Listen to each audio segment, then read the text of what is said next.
Hello once again everyone, and welcome back to our series on Codex Wallerstein. So today we're going to be moving into the next couple of sword takings. Now, these couple ones are a little bit different, as we don't actually take his sword away at any point with these two. Instead, they're much more similar to lockups, as I described earlier in this series. So if you want to hear more detail about my opinions on that, go back and watch those vids. But basically what's going to happen is we're going to have two instances that exploit the hand position he's going to move into.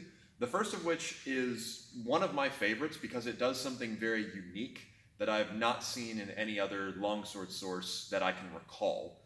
But basically what's going to happen, and Randy here is helping me, what's going to happen is we're going to once again come down into, you guessed it, the scales, and he's going to wind up against me. Now, to prevent him from hitting me, I need to move in against him, but once again we're going to prevent him from zerking around by, rather than going toward the tip, which as you can see provokes him to go around, instead I'm going to, quote, remain strong with the long edge as I move in against him. Now what I'm looking to do here is twofold. The first thing is I'm preventing him from hitting me.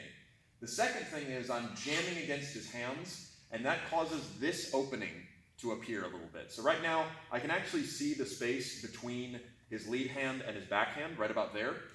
In this tempo, I'm going to kind of kick my pommel forward and release with my left hand. Now, the actual description is finicky as to what order you do this in, but the order I find best works is if you kick your arm forward and go ahead and move into the half sword, because at this point now I'm using much bigger muscles in my shoulder and my lat to kind of lift his hand up, and I'm going to push my pommel through to his backhand. So all I've done, if I remove my hand here, is I've just inserted my grip between his hands. So let's show that again. So scales, push in, just right through there, right? Now you'll notice that my cross guard is currently locked on the back of his hand. That's good.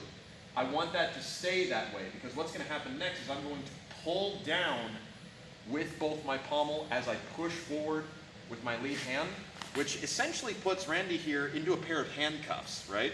My pommel and his sword is locking his left hand in place. Meanwhile, my cross guard and then my fist have locked his lead hand in place. And my next, basically, job, what I do is I take the top of my sword and I just push it against his head. And from here, I could throw him pretty easily. I basically got him locked up. Or alternatively, I can just lock him in place. If I wanted to, I could continue to pull and possibly slice him or things of that nature.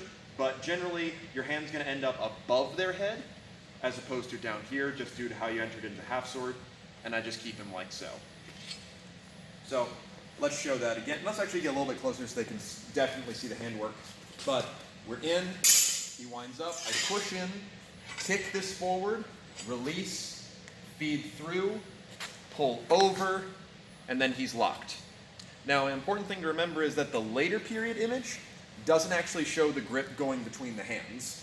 The later period image shows the grip going just over here. However, the earlier period definitely shows it going between the hands, and it gives you such an awesome lockup that actually isn't that difficult to take. The biggest thing about making this work for you is, number one, it's definitely going to work better if you're in lighter hand protection, so much like the other sword takings or things of that nature, save this for when you're fencing in the school as opposed to trying to pull this off in competition. Not to mention, while it doesn't actually cause any wrist lock or anything like that, if you do it at speed, you could accidentally hurt someone decently badly, as that is manipulating a relatively small joint.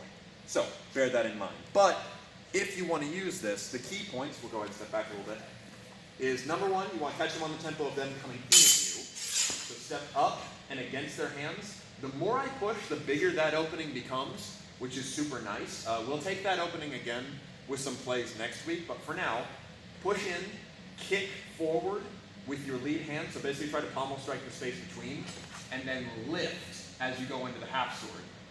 Fish through, and then move however you see fit. So we'll show that from the other side real quick. Okay. No problem. And it actually uses some relatively large muscles, so it's pretty easy to make that opening happen. You just got to recognize it's there. This, I would say, is also a play that can be used very easily in other weapons. I have seen similar actions done with quarterstaff or with poleaxe, so bear that in mind. Anytime that gap appears, if you can get the pommel or cue or butt of your staff in between their hands like that, you have an excellent opportunity to perform a wrenching. But that's our first play. Our second play is going to be pretty much entirely different. But what's going to happen here is, once again, Randy's going to wind up against me, but now I'm going to go ahead and somewhat wind up against him. The description says basically to just stay strong in the bind with him, but I would go ahead and start winding up to the upper scales as we have done before, as it makes his entry a little bit easier. But basically what happens is, we're here, he winds up, I'm going to go ahead and wind up, but now I'm going to move strongly undercover once again. So I'm not actually pushing his arms over the side, I'm just preventing him from hitting me in the face. I'm going to step up with my left foot, and I'm going to throw my pommel, once again in that same gap, over his hands. Now normally, we'd move into the half sword and perform our throws or our hookings or whatever, but specifically we're going to exploit the fact that his elbow is sitting right here. So what I'm going to do is, as I throw my sword over that, I'm going to bring my hand up from below onto his elbow. You can do it either way, either thumb up or palm up. I like palm up personally. I'm going to grip and I'm going to pull down to my side like a seatbelt as I push his elbow up and over. Now, this isn't necessarily causing a ton of pain to Randy per se, but it is preventing him from using his sword against me, as that's pretty much the max of what he's going to get. And if I turn this over with decent speed, I'm using two hands on one joint, as opposed to even though he has two hands on the blade, he's fighting against a lot more force. Now, the reason that this one works is actually the same way it works in Dagger. So in Dagger, if he just stabs from there and we block this out, right? We're exploiting the fact that that bend in the elbow is present, and we're coming up from below. So what you don't want to do is you don't want to try and grab it, then turn him over like that, right? That requires me to use relatively small muscles against his larger joint. What I want to do is I want to cup it from below, and like I said, you can do this way, or you can do this way, whichever feels better for you. With swords, I usually end up doing it this way. Without swords, I tend to do it this way. It's whatever, right? I'm just coming up from below an unexpected angle, and then just turning the top over, which would be hooked to me. So, once again, we wind up, I protect myself, I move in, I throw my pommel over, up and through, and we end up matching the picture very closely. My sword, as you'll notice, is not actually pointing up at him or really attacking him in any way, shape, or form, but neither is his. What I also like about having my sword low like this is now I can lock it kind of to my body, which is nice, as opposed to if I'm trying to keep him threatened, I lose a little bit of my hook, versus if I keep it low, the weight of the sword is assisting a little bit. I'm just keeping his elbow relatively tight to me as well. The image shows a little bit more distance, but that's also drawing.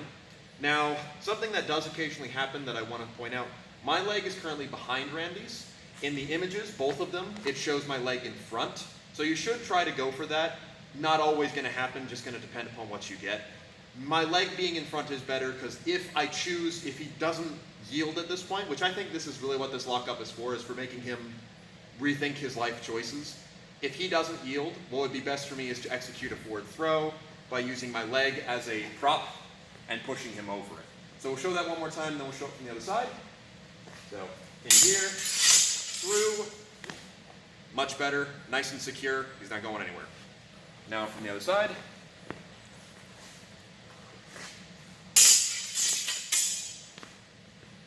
And no real difficulty. Now something you will probably encounter with that particular one is that people will let go with their left hand. If they do that, it's not actually the end of the world.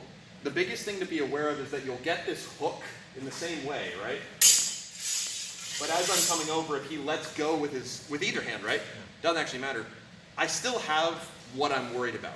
There's not a ton that he can do if he lets go and has the sword like that. If he does it the other way, there's even less he can do. The most likely thing that's going to happen is his arm will naturally straighten because he'll have let go and his shoulder will go back and he'll try to pull away. If this happens historically, the advice I would give you would be to drop onto the elbow. So we see this a lot in Messer. That would be where I just basically sit down right on top of his arm. That's probably going to break it. If not, it's going to really hate me, right? What I'd recommend you do in these days where we don't do that to people, if he's pulling away and you've achieved this, move up to the shoulder instead and just drive down that way. That does not hurt the elbow in quite the same way and will force him down to his knees, which is what we want. No real pain on your part either in that, right? No. No. it's just, can't stand up anymore. That's my modern recommendation in case that happens. And it doesn't matter which hand you let's go with, you've still got the arm, you can still exploit it in the same way. But either way, that's our 2 sword lockups. Like I said, one of my favorites, and then another one that uses some skills that we've seen before. And eventually, if I ever try to tackle Wallerstein's Messer versus longsword section, we'll be seeing that second play quite a bit. But anyway, thank you very much, Randy. And we shall be continuing with the sword takings. We're getting near the end of it now, so big thanks for people who've been watching so far, but we'll be going over some other techniques another time.